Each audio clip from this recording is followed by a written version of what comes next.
ध्रुवास म्हणी म्हणून गेले, अरे तुरे रण तू खूप गोड सेवा केली, खूप छान सेवा केली, खूप सेवा केली, खूप सेवा केली, खूप सेवा केली, मी प्रसन्न आहे, तुला काय मागून घ्यायचं ते घे.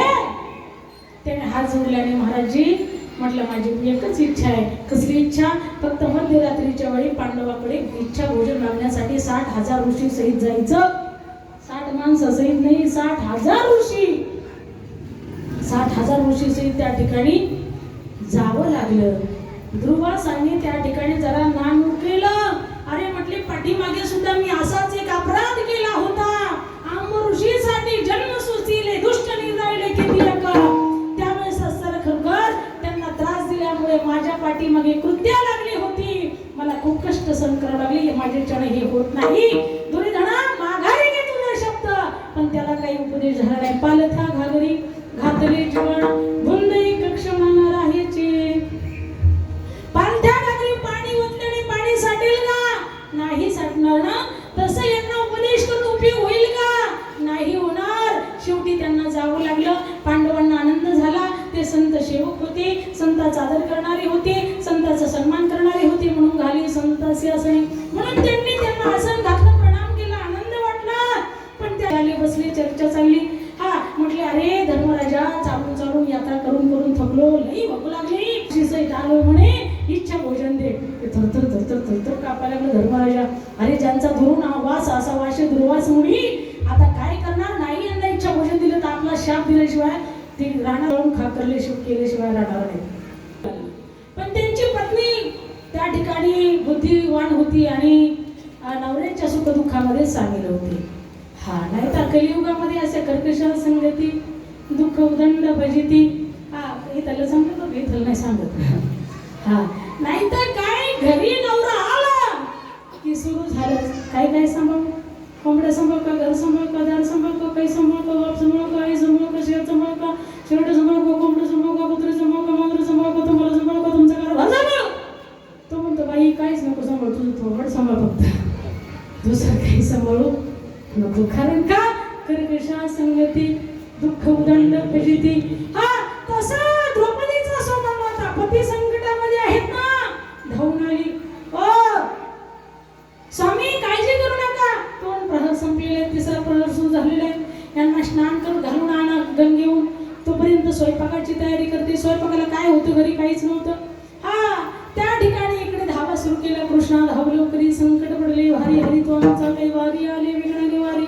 कोठे गुंतलासी द्वारके चाराया वेळ का सकळ्याला विना दीडनाथ वृद संभाया फुले नकपा भुकेले हे देवा धावते. त्या ठिकाणी खरखर देव आले. हाती सरसी उडी घालून ऐसा कृपावंत कोण माझ्या विठाई वाचला. परमात्मा धावत आले. पण म्हटले मला भूक लागली. रुक्मिणीने वाढलं होतं पण तुझा आवाज आल्यामुळे तसंच ताट सरलाने आलो.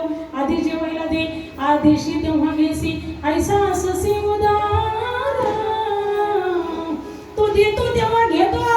ऐसा हा उदार जगदाणी पांडुरंगाभिमानी मागे तुळशीदळवाणी चिंतनाचा भुकेला. आधी घेतो तेव्हा देतो. सुदामाकडून सुद्धा पोहे घेतले आणि नंतर सोन्याची नगरी दिली. प्रत्येकाकडून आधी घेतलं आणि नंतर दिलं. द्रौपदीकडून सुद्धा आधी घेतलं. काही देवा घरी नवळीचे अन्न, मागे भाजी पान द्रौपदीशी भाजीचं पान खाल्लं आणि कृपेचा ढेकर दिला. आणि थालीकडे आपल्या डोळ्याची नजर टाकली. देवाचे डोळे म्हणजे चंद्र सूर्य आहेत, तुमचे आमचे डोळे म्हणजे चंद्र सूर्य आहेत. पण देवाच्या डोळ्यात जी ताकद आहे ती आपल्या डोळ्यात नाही. कारण आपण तेवढं चांगलं पाहत नाही. देवानेच दिलेले आहेत पण चांगलं पाहत नाही म्हणून ते दोषी झाले. नाहीतर तुमचे आमचे डोळे सुद्धा चंद्र सूर्यच आहेत. तुम्ही जर रोज उठून नुसता देवच पाहिला तर तुमचे आमचे डोळे सुद्धा चंद्र सूर्यासारखी ताकद येईल. डोळे भरून या पाहिन तुझे मुख, हेची माझं सुख दे देवा. कान भरून या ऐकन तुझी कीर्ती, हे माझं विश्रांती दे देवा. वाही रंगी टाळी नाचे ना उदास, हे रे हातास पाया सुख. ठीक आहे चला.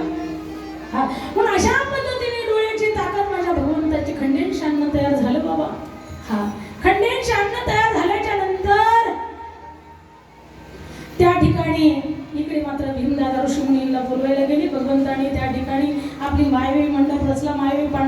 गेले, त्यांना जीव घातला, त्यांनी ढेरू हात फिरवला आणि तृप्तीचा ढेकर दिला आणि नंतर भीमदादा गेले, चलो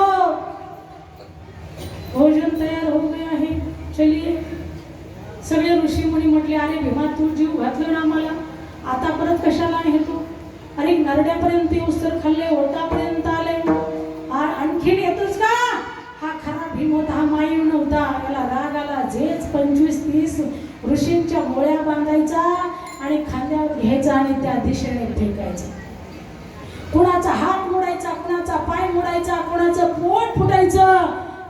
ऋषीवर्य गुरुवर्य वाचवा. दुर्वास मुनीला आवाज द्यायचा. त्या ठिकाणी दुर्वास मुनीने देवाची प्रार्थना केली, पांडवाकडे गेले, धर्मराजाला हात जोडले, अरे द्वारकीचा राणा पांडवा घरी, अरे तुमच्या पाठीमागे करतो न करतो अन्यथा करतो भिवरीच्या तटाकाल विटेवरती उभा असणारा परमपरमानंद परमात्मा तुमचं रक्षण करतो आणि माझ्यासारखे हजारो दुर्वास जरी होऊन गेले तरी तुमचा केस सुद्धा वाकडा होणार नाही. ही ताकद त्या देवाची आहे.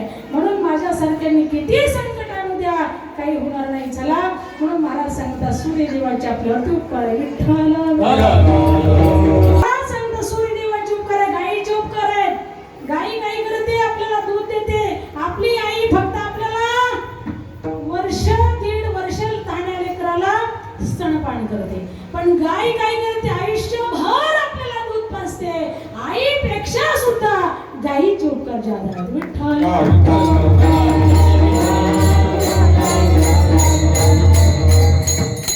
गंगेचे सुद्धा उपकार आहेत. का फेडिता पापताप पोखिता तीरचे पादप समुद्र जाया पा गंगेची दिशे. गंगा ही पाणी देते, जीवन देते, जनावरांना त्या ठिकाणी पाणी देते, पशुपक्ष्यांना पाणी देते, झाडांना पाणी देते, तुम्हा आम्हाला पाणी देते. म्हणून गंगा ही परोपकारी आहे. विठ्ठल